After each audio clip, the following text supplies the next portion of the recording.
Bueno, pues buenos días a todos. Hoy estamos en una nueva entrevista del podcast de David y Goliat, que para los que no nos conocen todavía es un podcast de emprendimiento, donde invitamos a emprendedores a que nos cuenten a nosotros y a la comunidad su experiencia, lo bueno y lo que no es tan bueno. Y bueno, nuestra pretensión es que sea un espacio pues para que la gente se entretenga, se informe, algo de conocimiento y algo de inspiración, ¿no? Para las personas que están pensando en lanzar su proyecto. Yo soy David. A mi derecha, Pablo. Nosotros somos del... Perdón. No, buenos días, solo quería saludar. Goliat.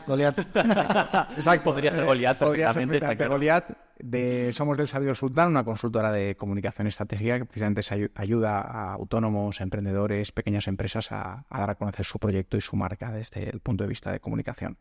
Y ya no me enrollo más, voy a presentar al invitado que tenemos hoy. Hoy viene Mario García Granero de Fending, CEO de Fending. Nada, lo primero, muchas gracias por venir, por estar aquí, Mario, un placer. Gracias a vosotros. A que vengas a contarnos el proyecto y a charlar de emprendimiento. Y nada, siempre os gusta arrancar pues con una presentación que habléis un poquito de vosotros y del proyecto.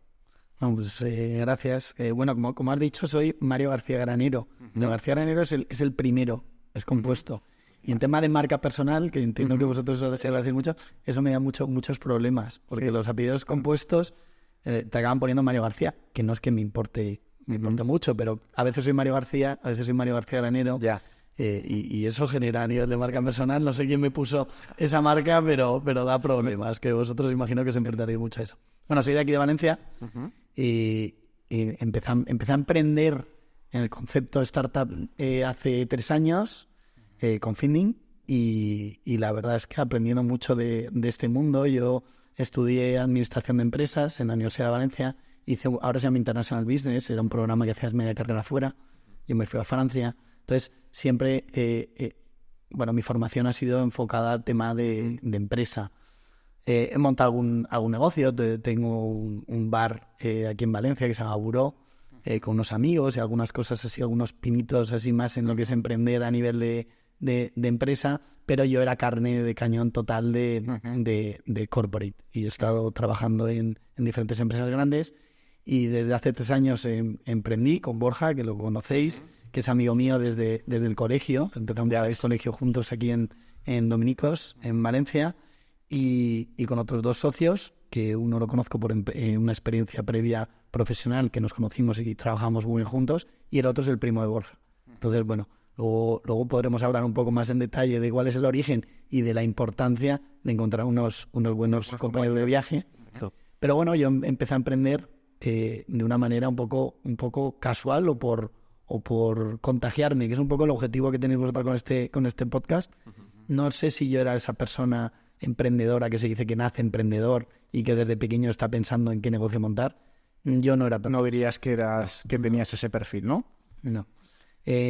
Yo siempre, no era un súper estudiante, sacaba notas bien, para que mis padres no me dijesen nada, pero tampoco era una persona súper enfocada a eso. Siempre he tenido una vida social muy, muy fuerte, muy intensa, a la que luego, y entraremos en eso, le he sacado mucho partido, porque las habilidades sociales para temas de empresas son claves, porque todos son las personas. Entonces, yo siempre no tuve tanto esa fijación en la parte profesional o de negocio nunca. De hecho, yo quería hacer medicina y acabé haciendo ADE.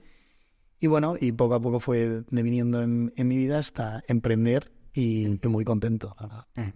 Muy interesante. Muchísimas cosas que preguntar, que luego iremos desgranando, pero de lo del bar también te preguntaremos. Sí, es lo más importante.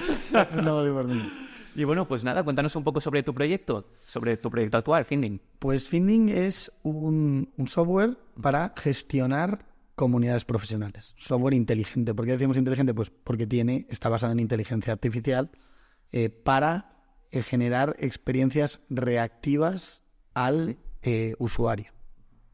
¿Qué son experiencias reactivas? Bueno, pues hago un paralelismo muy claro, porque lo primero que viene son las redes sociales, ¿no? Y luego ya lo profesional viene después de los hobbies o lo social. Lo profesional siempre va un poco más tarde.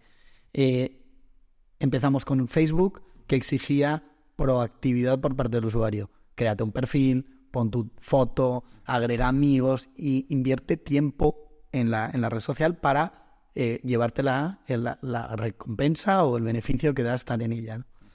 Y eso ha cambiado una experiencia totalmente reactiva. El máximo exponente es TikTok, en el que tú te haces un perfil, no necesitas poner fotos, no necesitas solo crear la cuenta y a partir de ahí te empiezan a impactar con información, que tú lo que buscas es entretenimiento, es lo que la promesa de la propia red social, y tú solo por likes o por tiempo de permanencia en las publicaciones, el algoritmo, la inteligencia artificial aprende y te va mostrando información de eso. Y tú, sin hacer nada, solo por tener un perfil, ya recibes, tienes una experiencia de usuario reactiva. Sin tener que hacer nada, ya recibes el impacto, ¿no? La recompensa por estar en esa plataforma. Pues esto es un poco lo mismo. Nosotros lo que hacemos es un software en el que los miembros de la comunidad crean su perfil y a partir de ahí reciben el beneficio de estar en esa comunidad profesional. Normalmente la gente que está en comunidades profesionales es por un tema de networking, es por conseguir venta, conseguir trabajo, conseguir trabajadores, conseguir proveedores, informarse de nuevas tendencias. Bueno, pues nuestra tecnología lo que hace es ayudar al gestor de la comunidad a generar esas conexiones entre la gente de la comunidad. Y le da visibilidad del impacto que tiene su comunidad al gestor, porque hoy en día generar indicadores o saber cómo está funcionando tu comunidad es muy difícil, sobre todo en comunidades grandes, de más de 200, 300 miembros. A un gestor de comunidad les cuesta mucho. Normalmente lo basan mucho en una gestión muy tradicional basada en eventos presenciales, que eso requiere mucha inversión de tiempo y de dinero, y luego en hacer conexiones de manera muy manual, en la que luego no tienes visibilidad ni seguimiento de cómo fue. Oye, yo presenté a David con Goliat, Pablo, y ¿qué pasó luego, no? ¿Qué impacto tuvo eso? ¿Eso le está dando un beneficio bueno a los miembros o no? ¿El match fue correcto? Bueno, pues la tecnología ayuda un poco a dinamizar y a gestionar esas comunidades profesionales al gestor de la comunidad. Okay. Y cómo, para que la gente lo entienda igual más a nivel técnico, ¿cómo funciona exactamente? Es decir, ¿cómo se producen esos matches? ¿Cómo emparejáis dos perfiles que puedan tener intereses comunes con ese objetivo de que igual pues, surja una oportunidad de negocio o una colaboración? ¿Cómo hacéis ese proceso? Pues lo principal aquí es que esto es una herramienta para el gestor de la comunidad. Entonces yo tengo una comunidad profesional como puede ser una asociación empresarial, un club de networking, un alumni, una universidad, el responsable de alumni. Bueno, pues es para mí una herramienta como podría ser un CRM para un comercial, en la cual yo ¿qué necesito? ¿Qué necesidades principales tengo? Primero, tener información de cada uno de los miembros, porque muchas veces la tengo desperdigada o utilizo otro tipo de herramientas que no son tan adecuadas. Luego, comunicarme con ellos a través de email o propio chat interno propio de la herramienta. Necesito crear eventos, porque las comunidades normalmente generan mucho evento, mucha quedada, y cómo gestiono la segmentación de a quién invito y a quién no invito, y cómo gestiono la asistencia. Bueno, pues todo eso automatizado. Y luego un muro de publicaciones para ir dando información y demás, ¿no? Y eso es lo más importante que necesito ver. Luego está la parte principal, que es cómo dinamizo la comunidad. ¿Cómo hago que realmente sea una comunidad? Pues nosotros lo que decimos es que solo existe una comunidad cuando los miembros están efectivamente conectados entre sí. Cuando el centro de tu ecosistema son las personas. Entonces, yo solo me voy a sentir comunidad cuando comparto un propósito, un objetivo común en la comunidad y me apoyo y conozco a la gente y comparto cosas. Ahí me siento parte. Y es la única forma de generar comunidades comprometidas. Si no, se convierte en audiencias, en relaciones bidireccionales entre el gestor de la comunidad y el miembro. Entonces, la dinamización de esa comunidad, el conseguir que la gente esté comprometida, nosotros creemos que solo existe cuando conectas a las personas adecuadas, que son compatibles. ¿Y cómo hacemos eso? Ahí es donde entra la tecnología. Se crea un perfil psicográfico de cada usuario, se hace una digitalización de esa sociedad, se llama sociedad de red, o se llaman también redes neuronales, que les llaman también. Bueno, entonces digitalizas a cada perfil. ¿Para qué? Para que la tecnología conozca a cada miembro de la comunidad como si fuese su amigo. Conociéndolo mejor que el propio gestor de la comunidad. Cuando son comunidades muy grandes, el gestor llega hasta donde llega. de 5.000 miembros, bueno, pues conocerá un porcentaje pequeño. Bueno, Borja y tú creo que ya conocéis. Algo que conocemos, sí. Entonces, la tecnología es una extensión del gestor de la comunidad que les permite conocer a cada miembro de la comunidad como si fuese su amigo y empezar a hacer esas conexiones según las dinámicas que yo quiera. Yo quiero que las corporaciones conozcan a startups, pero no vale que sea solo corporaciones con startups. Necesito conocer mucho a la persona, es decir, oye, yo conozco a David y a Pablo que tienen el Sabi del Sultán y tengo esta corporación de alimentación que está buscando ahora una consultoría de imagen, comunicación y marca. Oye, voy a presentarlos. Esas conexiones las hacemos todo el mundo continuamente. Bueno, pues eso lo hace la tecnología. Y para eso se crea un perfil psicográfico de cada uno de los usuarios, sacando información directa que pone el propio usuario, diciendo sobre todo qué intereses tiene en la comunidad. Luego sacando información de la huella digital que hay en Internet, hay mucha información, desde LinkedIn hasta poder sacar el perfil DISC, que es el comportamental que tenemos cada uno, un poco la personalidad que tenemos, y luego información que va dando la gente dentro de la plataforma. Yo he hecho match con David, oye, yo le doy una nota a David y David a mí, y eso me va posicionando y me va dando una información sobre qué tipo de profesional soy. Y con eso la tecnología va colocando a cada usuario en la red en diferentes nodos y empieza a hacer conexiones. Esas conexiones que hacemos de una manera... Mi inteligencia, la mucha que pueda tener, me dice que conozco a David y Pablo, que tiene el Sabi Sultán, entonces es interesante porque además están en Valencia y esta empresa, y entonces mi inteligencia hace ese match. Bueno, pues la tecnología tiene inteligencia para hacer esos cruces. O sea que al fin y al cabo sois como un Tinder corporativo, ¿no? Más o menos vendiéndolo de una Sí, manera rápida. sí, o sea, utilizamos... Jugáis con lo del match también. Sí, claro, claro. O sea, creo que ese juego lo hacéis a propósito, ¿no? Esa tecnología se llama, de hecho, matchmaking. Se ha utilizado mucho sobre todo en citas. Lo que pasa es que para temas profesionales es más certera que para el amor. El amor es mucho más complejo. Entonces, bueno, pues sí, utilizamos una tecnología de matchmaking para ir conectando a la gente que es apropiada, buscando cada vez, con cada match, una comunidad más conectada y más comprometida. Y luego, por ejemplo, la gran diferencia de vuestra herramienta con respecto a otras que hay para hacer networking, ¿cuál sería? Es decir, yo, por ejemplo, pues eso, ¿no? Quiero hacer networking, o quiero tener clientes y demás, o generar contactos, digamos, ¿qué me puede aportar de más o de diferente vuestra herramienta a otras modalidades igual más tradicionales de hacer contactos? No sé. Tu pregunta viene muy enfocada a una comunidad que nosotros tenemos, que se llama The Finder Network, que es una comunidad de networking enfocada a venta por referencias, con la cual hemos desarrollado el software que se llama Finding, que es el que vendemos a comunidades profesionales.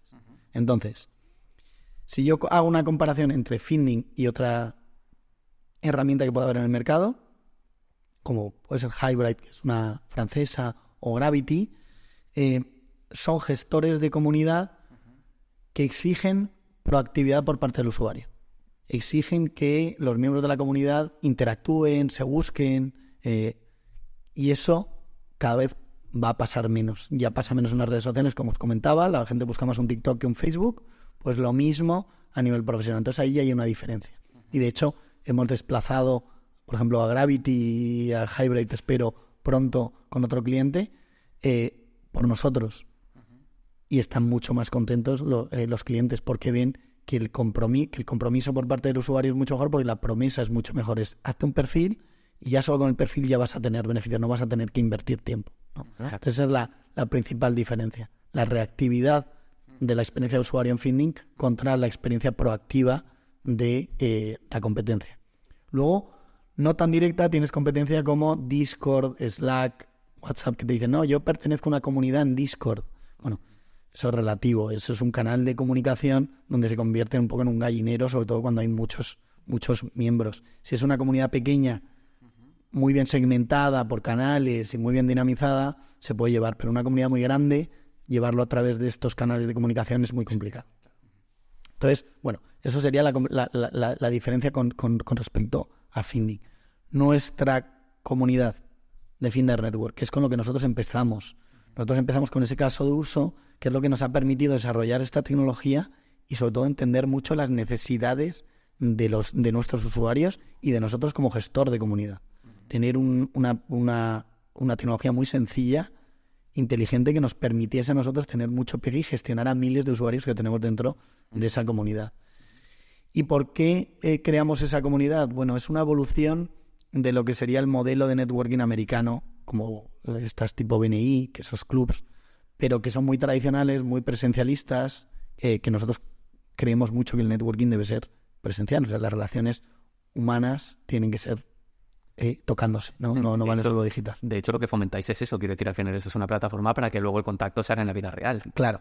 O sea, nosotros tenemos la tecnología para presentar a la gente, conectar a la gente que se debe conocer. Luego ya, que fuera, que se conozcan, se vayan viendo y vayan viendo oportunidades, ¿no? Entonces, dentro de esa comunidad, nosotros lo que hacemos es, para autónomos, pymes y también empresas grandes que también hay, es ayudarles a generar su red de contactos personal, hacer un networking, pero inteligente, dirigido, que tú estés en la plataforma y te vaya presentando. Nosotros hacemos matches todos los viernes en The Finder Network. Todos los miércoles. Todos los miércoles generamos un match y tú tienes una semana entera para cualificar. Yo he hecho match con Pablo, hoy es miércoles además, pues hoy he hecho match con Pablo, hablo con él, me cuenta, y tengo esa semana para ver si me interesa o no me interesa, si se ha acertado el match, y el miércoles que viene tengo otro. Eso igual me reduce esa necesidad que yo tengo de hacer networking, de ir a 100.000 eventos. Pues bueno, pues yo ya sé que solo con esta herramienta voy a conocer a una persona interesante todas las semanas, según mis intereses, mi perfil, o sea que va a ser realmente interesante. Entonces ayudamos a generar esa red, pero luego lo llevamos también a experiencias físicas, es decir, hacemos nosotros también eventos de networking presenciales para la gente de nuestra plataforma y hacemos match con la gente que está en el evento. Muchas veces tú vas a un evento y dices, ¿con quién hablo, no? Bueno, pues yo te digo de ese evento que 3-4 personas son compatibles contigo. O sea que, de alguna manera, esto va orientado un poco a evitar o acabar, entre comillas, ¿no? Con esa puerta fría de toda la vida, ¿no? El decir, pues cuando tengo que seguir a la calle, tengo que tocar puertas, levantar el teléfono, ¿no? Mandar cientos de mails. Bueno, un poco la gestión comercial de toda la vida, ¿no? Al final, que entiendo que va al ahorro de todas esas... de todo ese tiempo, ya que lo que tú dices, ¿no? A que te presente ya esa información y esos contactos ya hechos, ¿no? Ya cualificados. Mucho tiempo cualificados. Que ahorres. Yo creo que también hay un perfil de persona que realmente no le gusta el asistir a esos eventos y que realmente quiere esos beneficios, ¿no? Del networking. Yo creo que conmigo encajaría perfectamente. Hay gente que no le gusta y hay gente que es muy friki de esos eventos, que va únicamente por la juerga. Hay gente que seguro que tiene toda la semana planificada de un networking a otro networking. Sí, lo hay muchos friki del networking. Seguro. Pero bueno, buscamos eso, hacer más eficiente toda esa creación de tu red de contactos y luego rompiendo también esos hilos geográficos. Porque si tú haces networking donde yo estoy en Valencia y yo uso en Valencia, oye, a mí por negocio igual me interesa conocer gente de Madrid, pues en una plataforma que sería como si quisieses un LinkedIn, sería proactivo y abierto. Bueno, pues The Finder Network, que sería un LinkedIn, pero que te va dando contactos de una manera cualificada, directa. Tú no buscas ni te buscan, sino es la propia plataforma quien te va presentando a la gente correcta. Voy yo. Vas tú. Antes nos comentabas que tenías 9 trabajadores, o teníais 9 trabajadores ahora mismo en plantilla, o que sois 9 en el equipo, mejor dicho. ¿Cómo habéis llegado hasta este punto? Porque realmente no lleváis tanto tiempo, ¿no? Pero habéis crecido bastante rápido. Sí, de hecho, crecimos hasta 11 y ahora somos 9. Okay. El tema de una startup muchas veces tienes que correr en momentos mucho, en otros a lo mejor hay que parar porque no estás acertando. Entonces, bueno, tienes que ir midiendo los recursos que necesitas. Además, la idea de una startup es que tienes que ser muy rápido, tienes que crecer rápido, porque además, a diferencia de otro tipo de negocios, porque como comentamos antes, vosotros también sois emprendedores, en el sentido de que estáis creando vuestra propia empresa, vuestra propia marca con el Sabio del Sultán o con el propio podcast. Pero bueno, ahí vosotros ya empezáis a dar un servicio y buscáis desde el principio tener la mentalidad de crecer con lo que ganáis. Con una startup que tiene una base tecnológica y que hay que crear un producto, lo primero que hay que hacer es invertir y verás dinero de retorno con clientes cuando lo puedas ver. Se utiliza mucho lo del mínimo producto viable para intentar cuanto antes ir al mercado, porque además lo que te va dando retroalimentación de si tu producto es acertado o no. Pero bueno, tienes que vivir mucho de el capital capital privado, esas famosas rondas de inversión con capital externo que te inyectan para que tú puedas crear el producto y crecer, porque el tiempo es el factor principal que se mide, es decir, cómo de rápido puedes crecer. Entonces, con esa filosofía no escatimas en, bueno, si necesito gente ya para ir al mercado cuanto antes, para validar cuanto antes, para crecer cuanto antes, para conseguir unas métricas que me permitan ir a la siguiente ronda de inversión para crecer, ¿no? Entonces, bueno, ha sido por ahí. Por suerte, nosotros somos 4 fundadores, como comentaba antes, que cubrimos las 4 áreas que necesita, las 4 patas que necesita la empresa. Borja, que es arquitecto, lleva toda la parte de marketing y ventas. Álvaro, que es ingeniero industrial en el Politécnico y lleva toda la parte de operaciones y finanzas y demás. Javi, que es informático en el Politécnico y lleva, claro, toda la parte del desarrollo de producto, que es lo principal, toda esa tecnología que comentaba, que es la plataforma en sí, que se requiere de unos estándares de calidad que estamos acostumbrados a un Facebook, a un LinkedIn que tienen miles de ingenieros. Pues cuando tú tienes una plataforma hoy en día, un usuario quiere mismos estándares, entonces hay que conseguirlo. Y eso se convierte en un commodity. ¿Dónde está nuestra diferenciación? En lo que no se ve, en la capa de inteligencia, en la tecnología que hay por detrás. Y eso también hay que crearlo. Entonces es el equipo donde más fuerza hay, que tenemos una persona de datos, Luis, 2 personas de desarrollo, que son Paco y Guille, y una persona de UX, de experiencia de usuario, que es clave, que es Tony. Y aparte, con ellos hay una chica que se llama Ángela, que es antropóloga, que es muy interesante, que hace toda esa parte de la sociedad red, que te comentaba cómo segmentar a la población, etcétera, etcétera. Y luego estoy yo, que hice, como os comentaba, lo que ahora es International Business, y hago un poco de maestro de orquesta, un poco ahí en todo y en nada, ¿no? Y entonces nos complementamos muy bien los 4 y ya cubrimos mucho de lo que necesita la empresa. Luego tiramos de equipo para darnos más fuerza ahí donde lo necesitamos. Dale, porque no estoy preguntando yo todo el rato. No, estoy muy lanzado porque me interesa realmente. Sí. Dale. No, dale. ¿Sí? Luego, no, a ver, yo te quería preguntar un poco por... nosotros aquí cuando vienen muchos emprendedores pues nos hablan un poco de esa parte importante antes, testear una idea, de cómo hicieron ese proceso, de con qué dificultades se encontraron. En el caso concreto tuyo, ¿cómo fue ese primer proceso de decir, bueno, pues yo creo que tengo un producto, un servicio que puede encajar, que puede ajustarse a una demanda? Y sobre todo también, ¿con qué dificultades os encontrasteis más al principio para llevar a cabo la idea? Pues lo principal es que nosotros creamos el caso de uso de Finder Network, la comunidad, ya con la promesa de que tenía detrás una tecnología inteligente que generaba todos esos matches y demás. Y en ese momento no existía. No existía como tal. Entonces tú tienes que probar si dando esos matches inteligentes todas las semanas tiene sentido, la gente esa experiencia la vive bien, y la inteligencia era Álvaro por detrás haciendo, pues yo creo que con este. Y entonces en esa época tú estás haciendo unas promesas, no promesa de engañar, sino una promesa sobre lo que ofreces, ¿no? En el concepto de promesa de qué retorno vas a tener, de qué vas a tener aquí. Al final la experiencia la vivían. Otra cosa es que fuese con una inteligencia artificial o real, con materia gris, ¿no? Pero al final sí que había una inteligencia macheando, ¿no? Te hacía toda esa cualificación. Y en esos momentos en los que lo estás haciendo de una manera muy manual, estás cojo y te puedes sentir a veces muchas veces el síndrome del impostor. Y luego, por otro lado, que nosotros estábamos creando una comunidad que cuesta mucho tiempo, mucho dinero y mucho esfuerzo. Y además teníamos que monetizarla. Y ahí nos fue bien, hicimos un crecimiento muy bueno el año pasado a nivel de comunidad, hasta junio, julio, ahí nos encontramos con una estacionalidad que tiene todo negocio, que no esperábamos llegar, que es verano, ¿no? Y entonces la gente, pues, algunos se baja o alguno que esperábamos que entrase, ya hablamos en septiembre. Entonces, claro, aquí el verano es muy largo.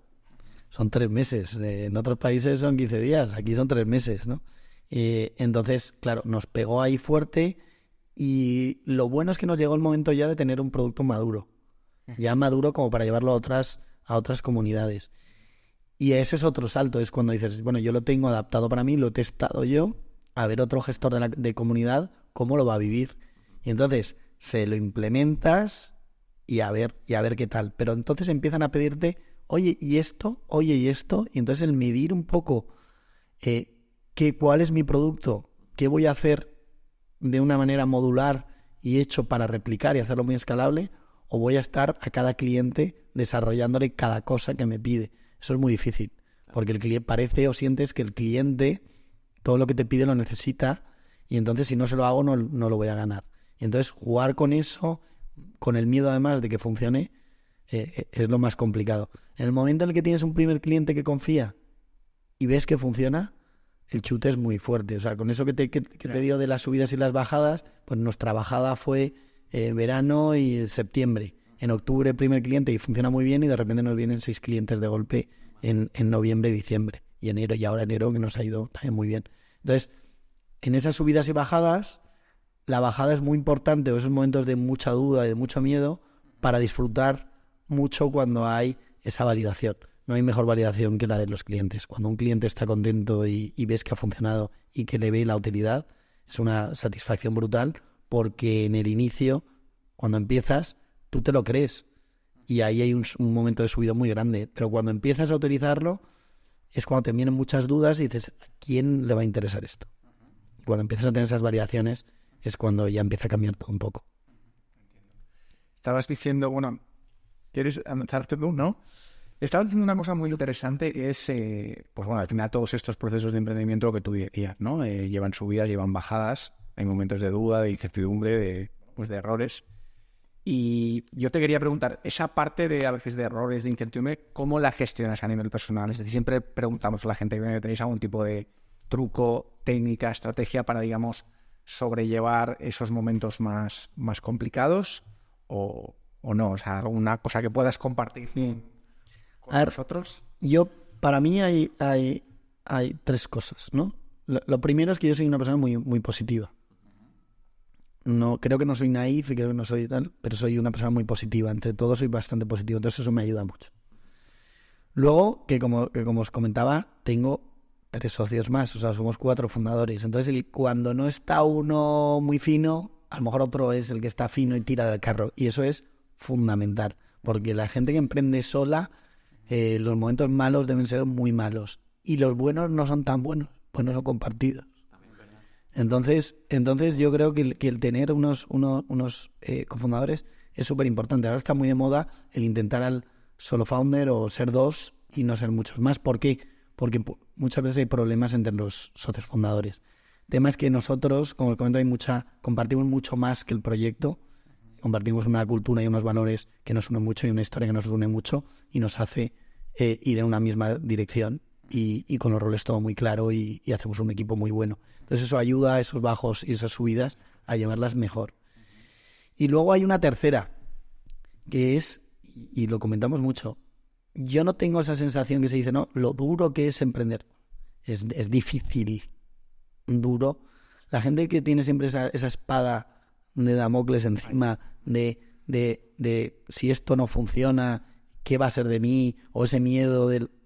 Si tú trabajas para otra empresa, para un tercero, te pueden echar mañana. O sea, siempre, o sea, ¿por qué estás más seguro trabajando para otro que para ti?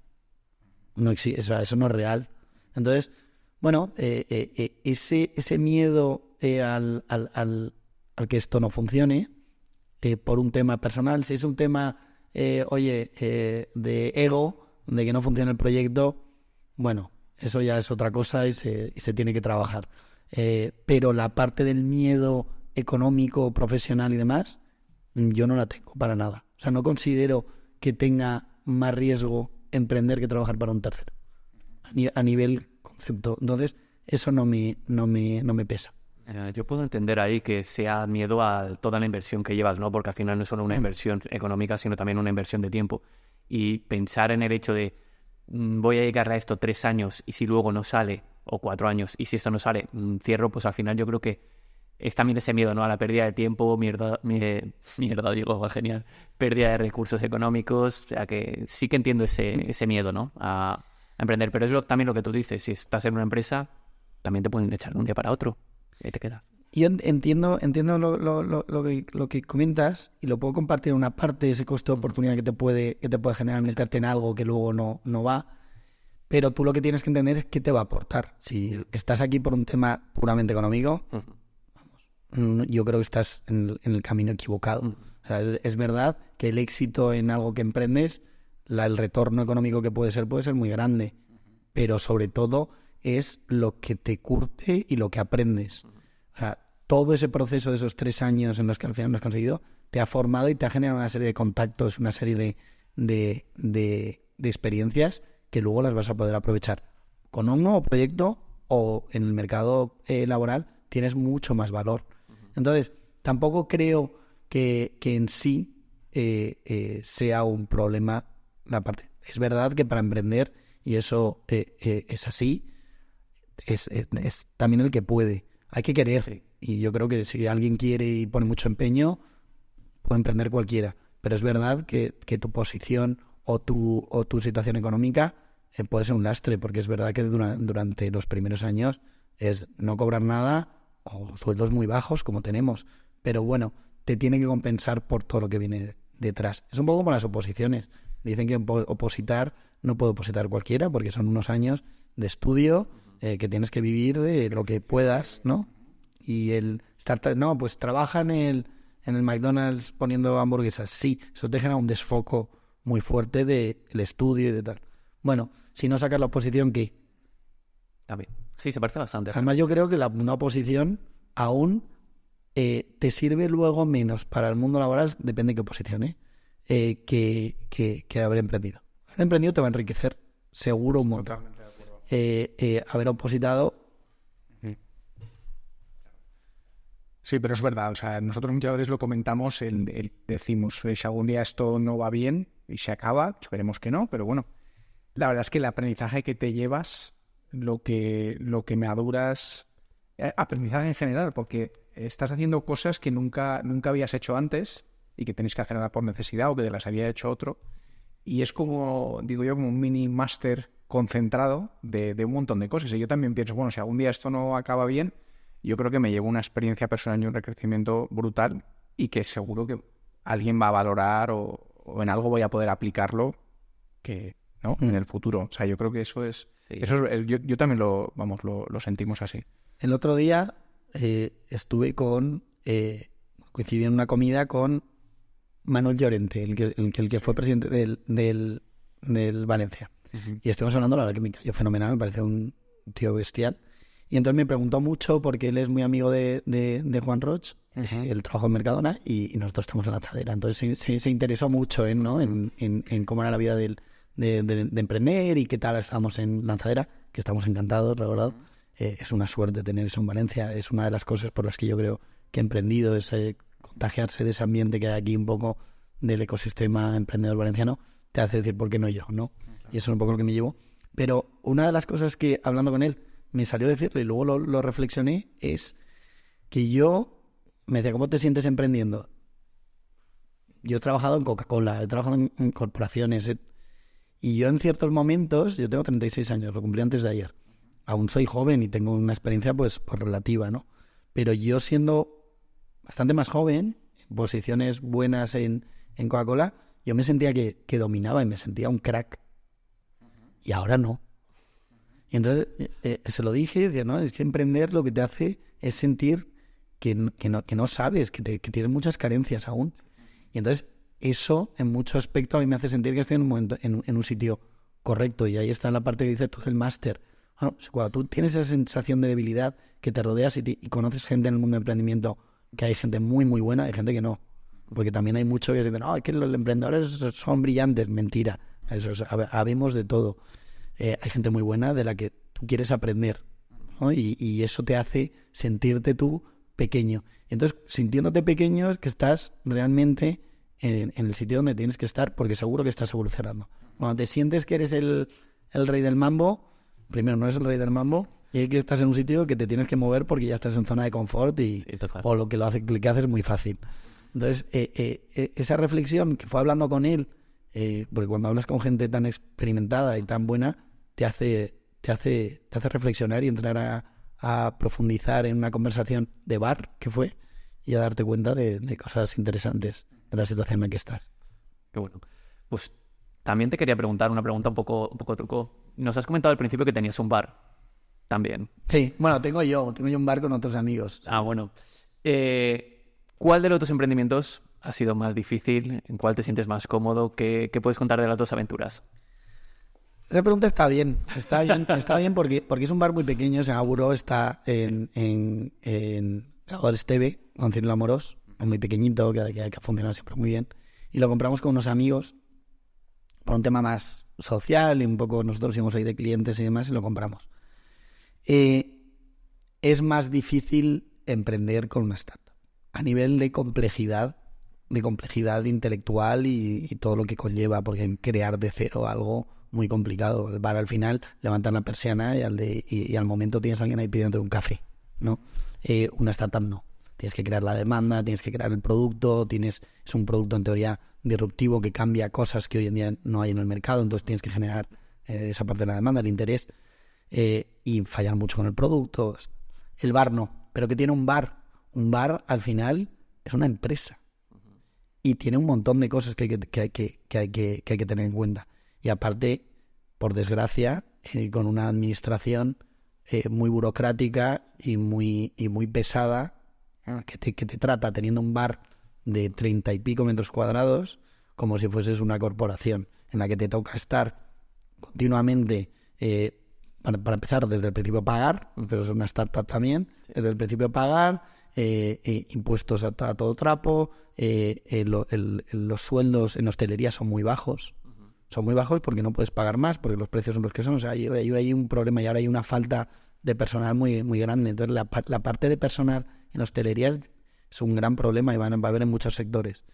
Entonces, gestión de personal, y ahora os contaré una anécdota de las fallas pasadas. Gestión de personal y luego todo lo que supone a nivel caja es muy complicado en un bar pequeño. Y luego tienes desde aprovisionamiento de materias primas, tienes la producción, que detrás de la barra, pero ahí hay producción, el servicio y luego todo lo que es la gestión del personal y tal, como si fuese una empresa grande. Ahí hay 5 trabajadores, que es un bar pequeño. Pero al final tienes 360 grados de una empresa en pequeño y con poco recurso. Bueno, al final es un bar pequeño. Por suerte nos va bien y sí que se le saca rendimiento, porque normalmente los bares de amigos suelen ser un caos, pierdes dinero y a veces hasta los amigos. Bueno, pues no es nuestro caso y nos va bastante bien, pero un poco lo que contaba a nivel de gestión de personal y donde tú en un bar lo montas y crees que es fácil, bueno, pues nos en fallas, que vienen ahora, nos quedamos la verbena de la falla y la hacemos nosotros como bar. Entonces, en fallas requerimos a lo mejor de 7, 8 camareros nuevos que están solo en fallas. Entonces, ahí tienes al equipo de siempre, más los nuevos que tienes para fallas. Bueno, se nos fue de las manos y vinieron miles de personas a la verbena. Es una verbena normalmente pequeña, está ahí en Cánovas, de un público de gente que vive por ahí, y está hecha para que sea una verbena pequeña. Por eso nos lo dan, es el bar y la gente, un poco los clientes, y queremos que sea una cosa así, no una cosa descontrolada. Bueno, pues se nos fue de las manos, miles de personas, acabó siendo una locura de verdad, de pasarlo mal. Entonces, bueno, cuando ya se va todo el mundo, cerramos y demás, se quedó la calle, claro, gente haciendo botellón, se quedó la calle hecha polvo. Y nosotros tenemos que recoger la calle. Que un poco que adecentar un mínimo, pero nosotros intentamos recogerla bien.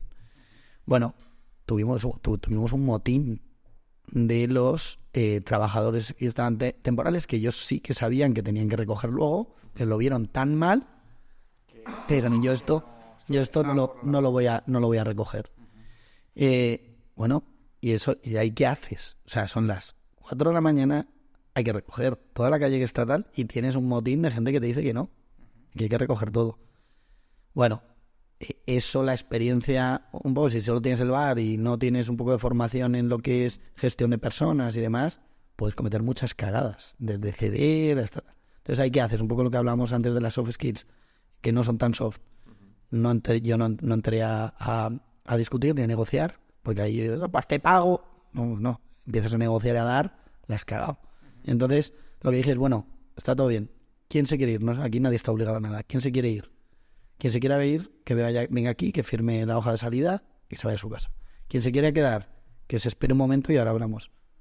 Los que se quisieron ir se fueron. Los que se quedaron, eso lo agradecí.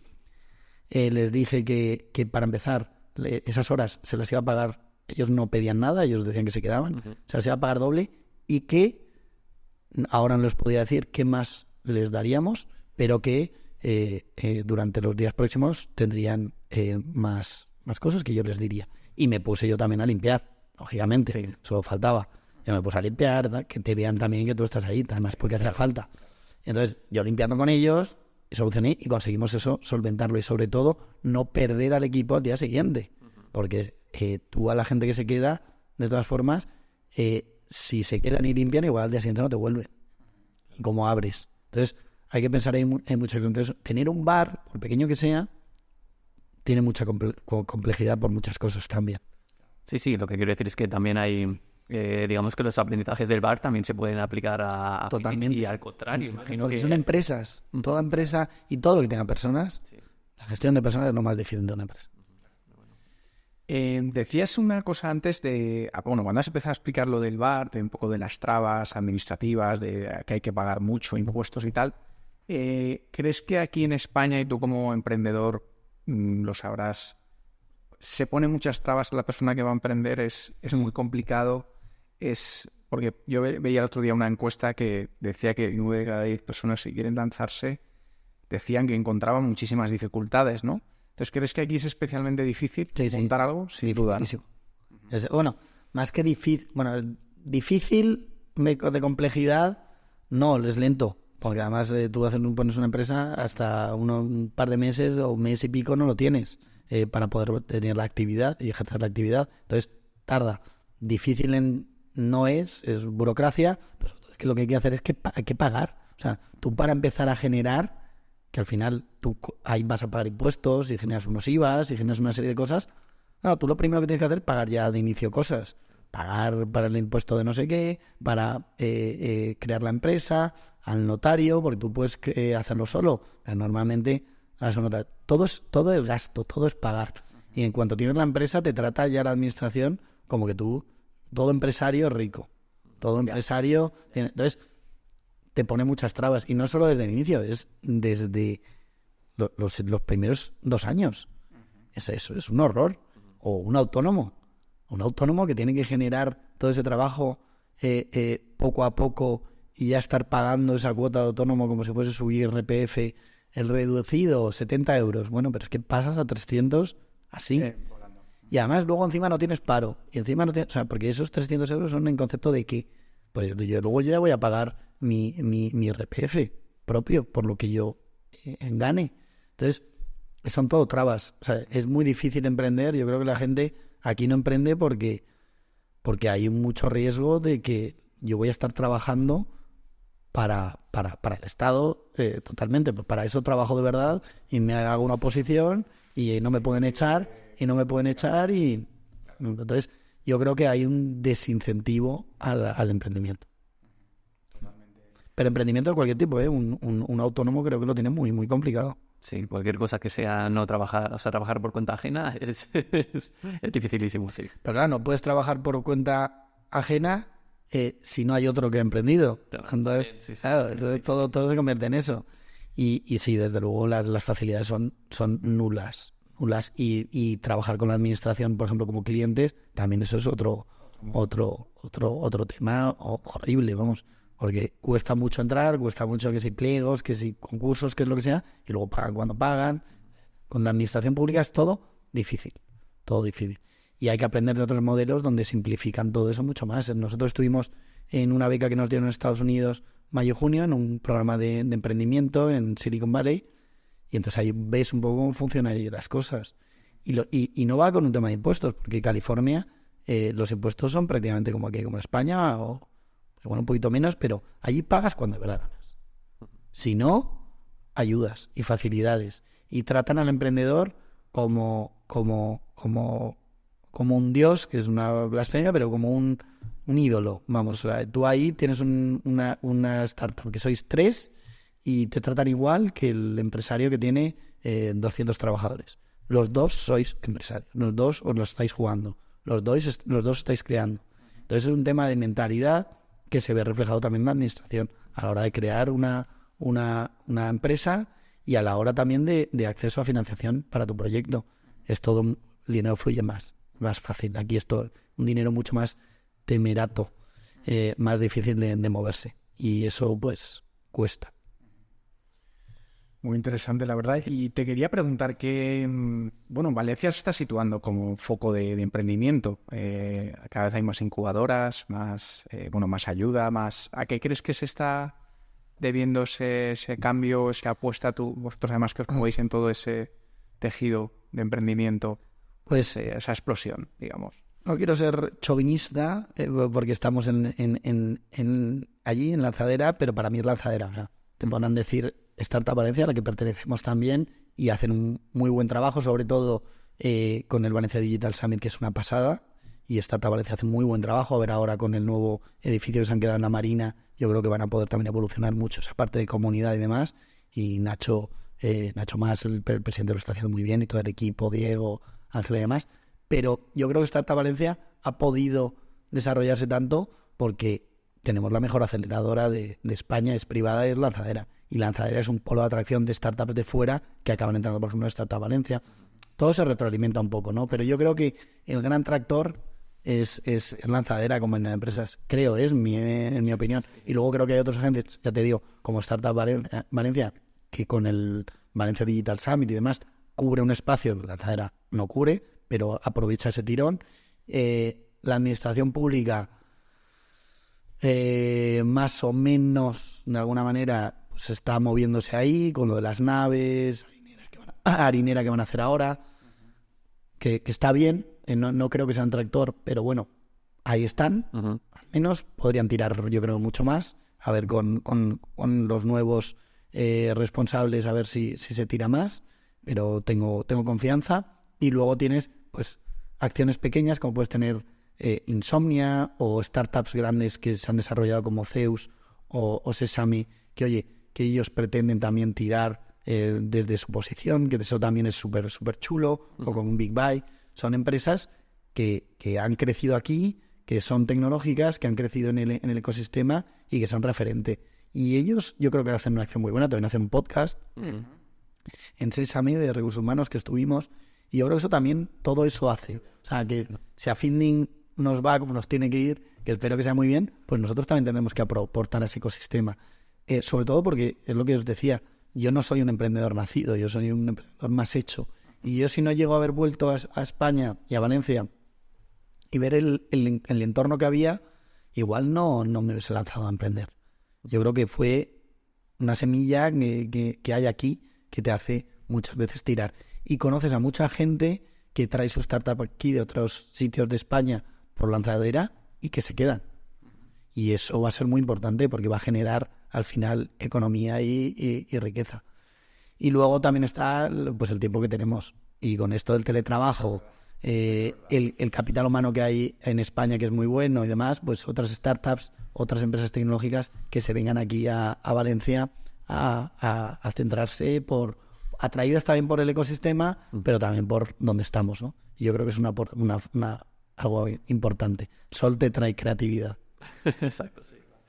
Y bueno, ya entrando un poco en la parte final, que se nos está pasando muy rápido, ¿qué dirías que, bueno, en tu experiencia como emprendedor hasta ahora, ¿qué destacarías? ¿Qué es lo mejor del emprendimiento y, bueno, pues lo peor o lo que es menos bueno de este mundo? Lo mejor... Bueno, voy a empezar con lo que menos me gusta. Venga, va. Luego vaya a ver. Lo que menos me gusta... Creo que hay en sí un poco de parte de falsedad. Se intenta vender en el mundo del emprendimiento que todos, qué guay, que nos ayudamos y que tal. Y hay una competencia feroz, ¿no? Es que hay precariedad. Ya. Es que hay precariedad, y donde hay precariedad no puede haber altruismo. Es muy difícil, se ve en pinceladas, porque al final, oye, somos personas, somos buenas personas, pero tú al final tiras por tu idea y ayudar a las lapas, y con suerte tiro yo. Y sí, buenas intenciones y tal, bien, pero también salen envidias, somos humanos, salen envidias, luego hay muchos egos. Normalmente hay mucha gente que emprende, que como os decía, hay gente muy buena, pero también hay gente que se cree muy buena, porque nos creemos muy buenos. Entonces, cuando te crees muy bueno, luego no lo es tanto, y es una cosa tan complicada, esa frustración te hace también tener momentos en los que no estás fino. Y entonces, pues al otro le dices no sé qué, tienes envidia, hablas mal de otro. Y yo te digo, o sea, también en propia persona puedo haberlo vivido, ¿eh? No estoy diciendo que otros y yo no, sino que esa precariedad al ser humano, cuando lo pones contra las cuerdas, sale lo más animal que tenemos dentro. Entonces, la falsedad que hay de decir que mentira, es duro y hay competencia. Es así, porque hay precariedad.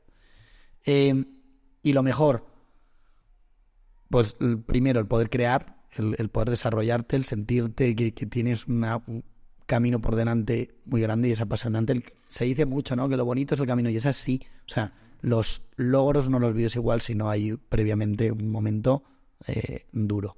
Entonces, toda esa montaña rusa es apasionante y es vibrante, entonces te hace sentir. Y luego, el impacto que puedes generar, sí que generas, porque y ahí yo creo que es en el mundo del emprendimiento de startups como de una empresa. ¿Cómo puedes cambiar vidas de gente del equipo? Y nosotros lo hemos vivido.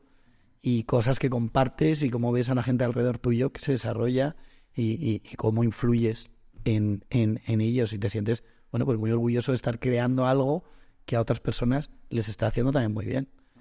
Y eso es lo más reconfortable para mí. Sí, desde luego. Hay una parte muy bonita en, digamos, ver cómo también genera o cómo crece la gente a tu alrededor. Esa parte es súper chula, sí. Y cómo juntos vais creando y vais haciendo, miras para atrás y dices, ostras, lo que estamos haciendo, lo que hemos hecho en tan poco tiempo sin darnos cuenta, ¿no? Y luego ver que las cosas que has creado funcionan, generan impacto y que al final, ahora se habla mucho, ¿no?, de que la empresa vaya más allá de un tema económico. Bueno, sin irse a fantasías, porque lo principal es generar riqueza y demás, que tu propósito de tu propuesta de valor lleve consigo algo que sea mejorar, ¿no? Nosotros al final, con nuestra propuesta es ayudar a través de comunidades, porque creemos que las comunidades van a tener mucho impacto en un mundo globalizado, donde los retos son tan feroces, y lo vimos con el COVID, de ahí viene la idea, para autónomos o pymes, la competencia es mundial. Una guerra en Ucrania te afecta en el pan, o te afecta en tu precio de transporte para las materias primas que necesitas o para la venta de tu producto, y te hace sentirte muy pequeño. Entonces, ¿cómo ayudar a que tú te vayas a apoyar en esas comunidades para enfrentar y sentirte acompañado y arropado para enfrentar todos esos retos? Entonces, el saber que con tu tecnología vas a ayudar a generar comunidades profesionales fuertes, comprometidas, que entre ellos se van a ayudar a enfrentar todos esos retos, bueno, pues sientes que realmente estás impactando, y eso es muy gratificante. Antes de empezar el podcast estábamos hablando del equipo, de la importancia del equipo y demás. ¿Hay algunos consejos, bueno, no tiene por qué ser pero hay algunos consejos que podrías transmitir a la gente que quiera emprender? Quiero decir, por ejemplo, la importancia de tener un buen equipo que te apoye, no sé, algún truquito que utilicéis o que utilicéis vosotros para... Yo lo que sí que he visto y veo alrededor es que con quien te unas al equipo entendido como cofundadores, muchísima confianza y compartir mucho más que el proyecto. O sea, la cultura, los valores y lo que queréis hacer tiene que ir muy de la mano, y que confíes mucho, que haya mucha confianza. Luego las cosas se dan como se dan, pero en partir de ahí. Entonces, mejor solo que con alguien que va, porque no todo el mundo se atreve a emprender, entonces acaba gente por necesidad juntándose a otros. Mejor solo que mal acompañado, ¿no? Que se utiliza la eso es lo primero. Y luego, a nivel de equipo, yo, como he trabajado en recursos humanos, como os comentaba, me gusta muchísimo trabajar muy bien, de una manera seria, la parte de la cultura de la empresa. O sea, y crear el equipo basado en la cultura de la empresa. Eso es lo más importante. Si no, cuando quieres crearla, cuando ya has crecido y quieres crear cultura, estás muerto, porque la cultura ya se ha creado sola, ¿no? Es como vosotros que sois expertos en comunicación, decide tú lo que quieres que digan de ti, si no dirán lo que quieran, ¿no? Pues es eso, o sea, tú tienes que controlar un poco lo que se dice de ti, luego igual por suerte pueden hablar bien de ti sin tú haberlo marcado, ¿no? O puedes tener una cultura de empresa muy buena sin haberla de manera espontánea, pero normalmente las cosas hay que trabajarlas, hay que guiarlas. Entonces, trabajar muy bien la cultura de empresa. Apuntado queda. Pues nada, y luego nos gusta acabar un poco preguntando a la gente que viene, pues bueno, dónde os veis o dónde os gustaría veros con vuestro proyecto, en este caso con Fending dentro de unos años, dónde os gustaría llevarlo, verlo, cómo os gustaría que evolucione Silicon Valley. el paso de los años, ¿cómo lo habéis eso visualizado? Pues nosotros seríamos de estar aquí, de estar en Valencia, tener oficinas en Valencia, un poco tipo pues, ser un Flyware, no sé lo que conocéis, el primer unicornio, el único unicornio creo que hay valenciano, que bueno, tienes unas oficinas muy fuertes aquí y están en todo el mundo. Ellos venden al final este tema de pagos a las universidades y de extranjeros, intercambios, una fintech. Tener realmente la base aquí, en Valencia, aportar a ese ecosistema valenciano sin duda, pero estar en todo el mundo. Nuestra idea es, creemos de verdad que aportamos un producto diferencial con respecto a lo que hay hoy en día en el mercado y queremos crecer muy rápido a nivel internacional. De hecho, este año ya queremos tener el primer cliente en Latinoamérica o Estados Unidos y son nuestros mercados. Nosotros vamos a estar de España a Estados Unidos y toda Hispanoamérica y luego ya veremos Europa, pero principalmente hacia América, que es donde creemos que está nuestro mercado más potencial ahora mismo. Entonces, en unos años ya tener partners y tener clientes en toda América y estar muy fuertes en España. Y si alguno de los oyentes quiere contactaros después de esta entrevista, ¿cómo se pone en contacto con vosotros? ¿Cómo encuentra información? Cuéntanos un poco. Nada, entran en la web www.fending.com y ahí pueden contactarnos al contacto, pueden ver información de cómo trabajamos y si alguien quiere entrar en nuestra comunidad de networking de Finder Network, lo mismo. Entrando en la web ya puedes buscar y entras en la comunidad. Okay, genial. Pues nada, oye, pues ha sido un placer, la verdad, tenerte aquí un ratito. Ha sido muy instructivo, hemos aprendido mucho. No. El proyecto desde luego está fenomenal y luego claves relacionadas con el emprendimiento y demás, pues yo creo que han quedado muchas y muchas recomendaciones, la verdad es que muy interesantes. Y nada, de nuevo darte las gracias por haber venido y nada, estás invitado. Muchas gracias. Para otro podcast más Seguro. A contar las evoluciones. Y nada, pues... Muy bien. Gracias, David, Pablo, Goliat. Muchas gracias por la invitación. Pues nada, y para nuestros oyentes nos vemos en el próximo episodio. Chao.